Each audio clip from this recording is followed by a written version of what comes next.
Kompetisi Liga 2 musim 2022 dihentikan sementara. Sriwijaya FC tetap fokus mempersiapkan 2 laga sisa di putaran pertama wilayah Barat.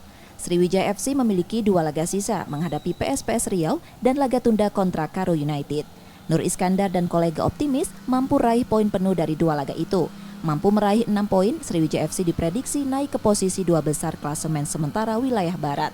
Melihat peluang, Sriwijaya FC menargetkan Amirul Mukminin dan kolega menduduki posisi runner-up di akhir putaran pertama. Ya kalau lihat PSMS Medan tren mereka sudah 16 poin ya, artinya dia sudah melakoni tinggal dua pertandingan. Kalaupun dia dapat 2 seri lah, katakanlah seri, ya artinya sudah tidak bisa terkejar lagi walaupun kita poin maksimal 9 ya. Kita harap kita di posisi 2 ya.